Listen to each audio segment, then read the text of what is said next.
na bya biyoga bisi ibyuma mwabyumvise nagira ngo mbahe amakuru bya biyoga muzasanga twarabiciye mwabyumvise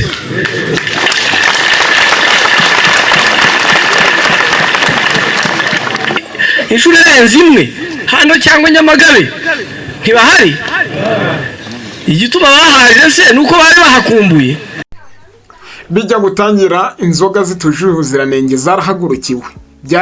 byatangiye bahera ku bigage inzagwa inzoga gakondo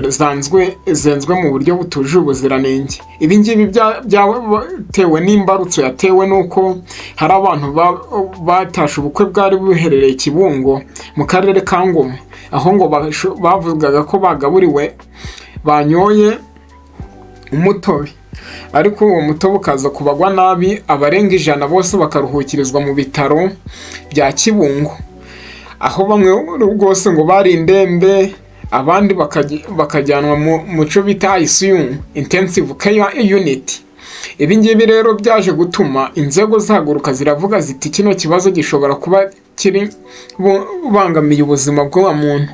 Minisiteri y'Ubuzima igenzuye yaje gusanga abantu bagera kuri 50 bamaze guhitanwa n'izi nzoga zitujuje ubuziranenge ariko harimo biza kwitwa ibyuma byo ngo byarabamaze byacuraga inkumbi aho bo bagera barenga 50 bamaze kwitaba Imana bazize inzoga zitujuje ubuziranenge aho abarenga 100 bamaze guhuma abandi barenga 11,000 babaswe nazo ngo buri gihe bahora basinze babaye utuzizi ibi ngibi rero byatumije inzego zose ziri mu Minisiteri y'Ubuzima na Minisiteri y'Ubutegetsi bw'igihugu zihaguruka n'inzego z'umutekano zose harimo polisi urwego rw'igihugu rw'ubugenzacyaha abayobozi bose mu gihugu hose mu gahunda ni turwanya inzoga zitemewe kuko ubuzima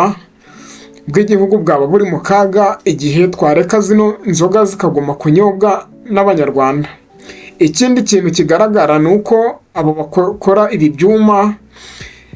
ku nshuro ya mbere feze ya mbere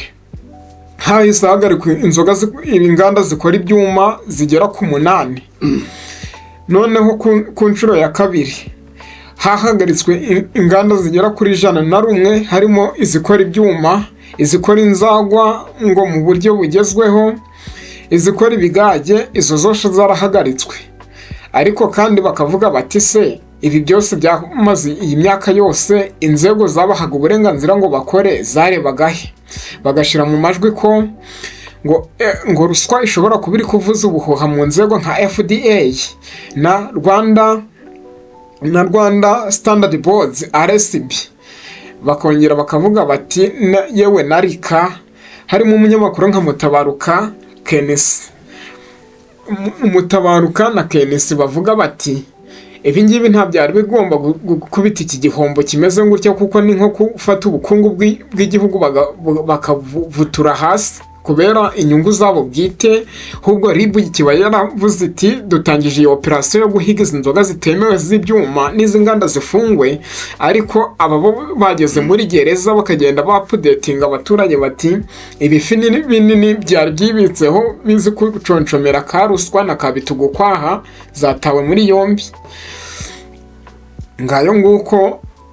turagenda tubagezaho amakuru kandi mwibuke gukora subscribe kuri channel yanyu ariko n'ubundi turagenda tubanyurezamo amashusho y'ukuntu abayobozi batandukanye bagiye bavuga kuri iki kibazo gikomeye u Rwanda rurimo cyo guhiga inzoga zitemewe kandi abaturage namwe murakangurirwa gutanga amakuru ku gihe uwo mubona ari gucuruza izi nzoga n'uburozi bukomeye cyane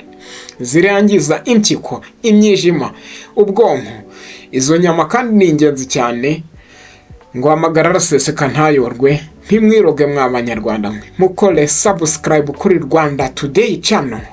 ni yanyu tubagezaho amakuru yizewe afitiye ubusesenguzi dore ko ikindi kandi muri aya makuru turabamenyesha ko abamaze gutabwa muri yombi bamaze kugera kuri 61 nk'uko umuvugizi wa RIB yabitangaje we aho yari ari mu kiganiro waramutse Rwanda kuri radio na televiziyo y'igihugu ari kumwe n'umuvugizi wungirije wa Government of Rwanda wo bita Uwera Jean Maurice. Abonga baje kuba batangaza ko iperereza rigikomeza, batabwa muri yombi, baratabwa muri yombi kuko bangije ubuzima bw'Abanyarwanda. Ciao ciao.